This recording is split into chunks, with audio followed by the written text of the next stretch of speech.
News line, अचूक वेधक. तुम्ही एक नगरपालिकेला लेटर पाठवले होतं विविध कामांच्या बाबतीमध्ये. त्याचं काही उत्तर आलं का आणि ही कामं का थांबवण्यात याबाबत काय आपल्याकडे पालिकेतल्या अधिकाऱ्यांनी काही कल्पना दिली आहे का? कराड नगरपालिकेविषयी राज्याचे सन्माननीय मुख्यमंत्री आदरणीय देवाभाऊंचं विशेष प्रेम आणि लक्ष नगरपालिकेवर आहे. मोठ्या प्रमाणावर विकास कामं नगरपालिकेमध्ये झाली पाहिजेत, नगरपालिका कार्यक्षेत्रामध्ये झाली पाहिजेत, असं प्रामाणिक मत त्यांचं आहे आणि लोकप्रतिनिधी म्हणून साहजिकच माझं देखील आहे.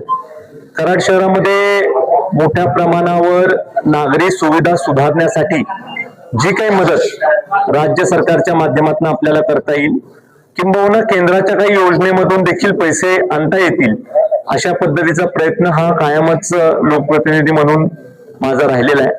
मागच्या कालावधीमध्ये मंजूर झालेले अनेक असे काम आहेत ज्याचं अजूनपर्यंत काय प्रगती झाली याच्याविषयी अनेक लोकांनी माझ्याकडे रिप्रेझेंटेशन दिलं, अनेक लोकांनी माझ्याकडे त्यांच्या तक्रारी मांडल्या आणि त्यामुळं नगरपालिकेने जो निधी उपलब्ध झालाय नगरपालिकेसाठी तो निधी खर्च झाला पाहिजे अशासाठी माझा प्रयत्न राहणार आहे.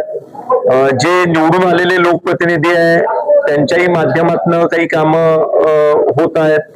आम्ही देखील राज्य सरकारच्या माध्यमातून काम आणतोय आणि त्यामुळे ही कामं लवकरात लवकर व्हावी याच्यासाठी पाठपुरावा व्हावा याच्यासाठी एक आम्ही पत्र दिलेलं आहे.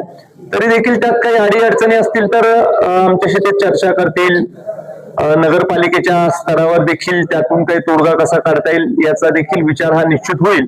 पण एकंदरीतच आलेला निधी गावासाठी, गावच्या सुविधेसाठी, विकास कामासाठी खर्च झाला पाहिजे हीच आमची प्रामाणिक भूमिका आहे. मुख्याधिकारी जे आहेत ते लोकप्रतिनिधींना जर या सर्व बाबतीमध्ये माहिती देत नसतील तर मुख्याधिकारी काय विरोधाभास अशी विरोध ठेवून काम करतायत का? नाही, असं मला वाटत नाही. त्यांनी माहिती दिली नाही असं नाही, माहिती त्यांची यायला पाहिजे. मी पण आता त्यांच्यावर फोनवर संपर्क साधीन आणि लवकरात लवकर कुठल्या स्टेजला कुठलं काम आहे आणि काय अडचण आहे. आता मध्ये त्या गॅस पाईपलाईनच्या कामामुळे रस्त्याच्या कामाला निधी आपण जो दिला होता तो पूर्ण आपल्याला युटिलाइज करता आला नाही अशी काही त्यांनी रिप्रेझेंटेशन दिलं. मग आता जिथं खरोखरच अडचण आहे तिथं आम्ही समजू शकतो, पण जिथं करता येतंय तिथं मात्र पैसे खर्च केले पाहिजेत आणि गावामध्ये लोकांच्यासाठी जे पैसे सरकारने दिलेले आहेत ते लोकांसाठी खर्च झाले पाहिजेत हीच आमची भूमिका आहे. कचरा व्यवस्थापनासह घनकचरा या संदर्भात काही दिवसापूर्वी भाजपच्याच नगरसेवकांनी पाहणी केली तर त्या ठिकाणी मोठ्या प्रमाणावरती जी कामं झालेली दाखवलेत ती मात्र दिसत नाहीत. अशा पद्धतीचा गंतन कारभार आहे त्या ठिकाणी.